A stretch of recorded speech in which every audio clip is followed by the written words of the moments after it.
أعوذ بالله من الشيطان الرجيم بسم الله الرحمن الرحيم نحن نقص عليك نبأهم بالحق إنهم فتية آمنوا بربهم وزدناهم هدى وربطنا على قلوبهم إذ قاموا فقالوا ربنا رب السماوات والأرض لن ندعو من دونه إلها لقد قلنا إذا شططا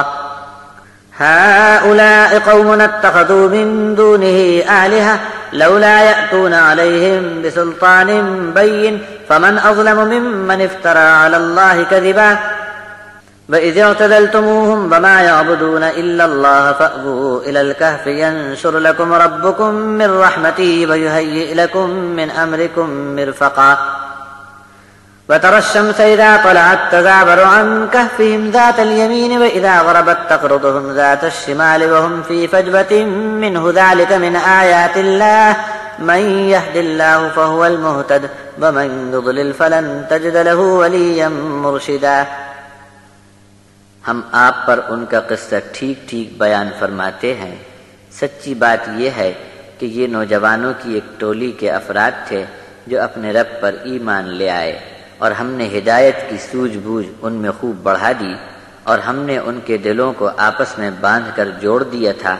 جب سب کے سب کھڑے ہو گئے تو کہنے لگے ہمارا رب تو صرف وہ ہے جو زمین اور آسمان کا رب ہے، بس ہم تو ہرگز اس کے سوا کسی کو اپنا معبود تسلیم نہیں کریں گے۔ اگر ہم بھی ایسا کریں تو یہ شرارت اور بدعقلی کی بات ہوگی۔ بڑی حیرت کی بات ہے کہ یہ ہماری قوم اللہ کے سوا دوسروں کو بھی معبود بنائے ہوئے ہے، پھر یہ لوگ اس غلط عقیدے پر کوئی کھلی دلیل کیوں نہیں پیش کرتے؟ واقعی اس سے بڑھ کر ستمگر ظالم اور کون ہو سکتا ہے جو اللہ پر یوں ہی جھوٹ موٹ بات چلا دیوے۔ وہ آپس میں بولے کہ اب جب کہ تم اپنی قوم کو چھوڑ چھاڑ کر چلے آئے ہو اور اللہ کے سوا جن کی بندگی میں یہ لوگ عقیدہ رکھتے ہیں ان کو بھی تم نے رد کر دیا، تو چلو اب اس غار میں جا کر ٹھہر جائیں، تمہارا پروردگار تم پر اپنی رحمت پھیلائے گا اور تمہارے اس کام میں راحت اور آسانی کا راستہ وہی نکال سکتا ہے۔ اور جب تم دیکھتے تو معلوم کرتے کہ سورج جب طلوع ہوتا